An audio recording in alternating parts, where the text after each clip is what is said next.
నమస్కారం, అశోక్ టీవీకి స్వాగతం.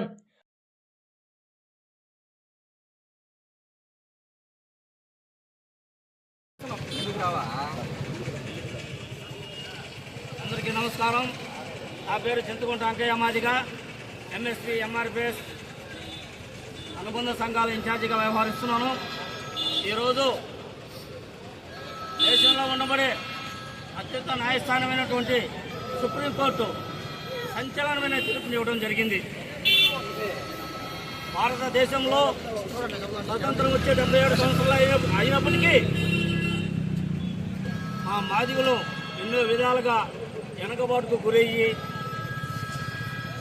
ఆత్మగౌరవ అత్యున్నత నినాదంతో మాన్యశ్రీ మన్నా కృష్ణ మాదిగ గారి నాయకత్వంలో 30 సంవత్సరాల సుదీర్ఘ పోరాటం చేసినటువంటి మా మాదిగ జాతికి ఈరోజు సుప్రీంకోర్టు ద్వారా మా హక్కు మాకు కల్పించేటువంటి ఒక తీర్పు వెలువడడం అందరికీ ఎంతో సంతోషకరమైన విషయం.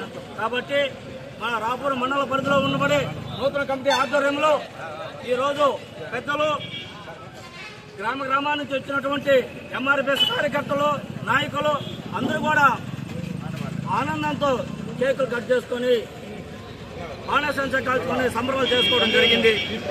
కావున అందరికీ తెలియజేస్తున్నాం, 1994 జూలై 7వ తేదీ ఉమ్మడి రాష్ట్రంగా ఉన్నప్పుడు ఆంధ్రప్రదేశ్ రాష్ట్రంలో ప్రకాశం జిల్లా ఈదుముడి గ్రామంలో 10 మందితో మొదలైనటువంటి ఎంఆర్పిఎస్ 30 సంవత్సరాలుగా ఎంతో శాంతియుతంగా ఏ ఒక్కరికి వ్యతిరేకం కాకుండా మా హక్కుల కోసం మేము పోరాడుతూ 30 సంవత్సరాలు సిద్ధిగా పోరాటం చేసినటువంటి చరిత్ర భారతదేశంలో ఏ కుల సంఘానికి లేదు. అది ఒక ఎంఆర్పిఎస్ కృష్ణ మాదిగ నాయకత్వంలో ఎంఆర్పిఎస్కే దక్కుతుంది.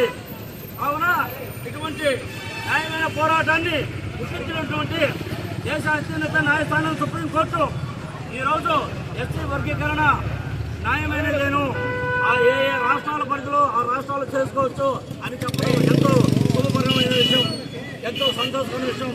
కావున ప్రతి ఒక్కరూ గమనించాల్సి, ఎవరికి వ్యతిరేకం కాదు, మా హక్కుల కోసం మేము పోరాడుతున్నాం అనే విషయాన్ని గుర్తించాల్సింది కోరుతున్నాం.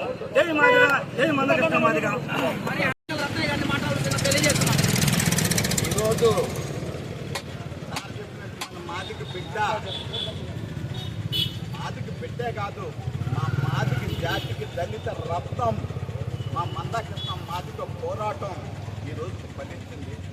ఎందుకంటే మేము ఎవరిని పిలిచిపట్టంలే, ఓళ్ళు కానీ ఇల్లు కానీ అందరూ మా సహోదరులే. కాకపోతే మా హక్కుల కోసం మేము పోరాడి మా రిజర్వేషన్ మేము కావాలని చెప్పి అడిగాము. ఈరోజు భగవంతుని దయ వల్ల ఆ సుప్రీంకోర్టు మాకు అనుగ్రహించింది. సుప్రీంకోర్టు న్యాయ జడ్జీలకు అందరికీ మేము ధన్యవాదాలు తెలుపుకుంటున్నాము. అలాగే కోర్టు ఆర్డర్ వచ్చింది కాబట్టి మేము మా పార్టీ తరఫున మేము కృషి చేసి మా బాబు గారికి అయితే లోకేష్ గారికి అయితే ఇవన్నీ చెప్పేసుకొని ఈ రిజర్వేషను స్టేట్ గవర్నమెంట్ ద్వారా ఏకగ్రామంగా తీర్మానం చేసి పంపించి మేము మా సహోదరులకి సహాయం చేస్తామని కోరుకుంటూ సెలవు.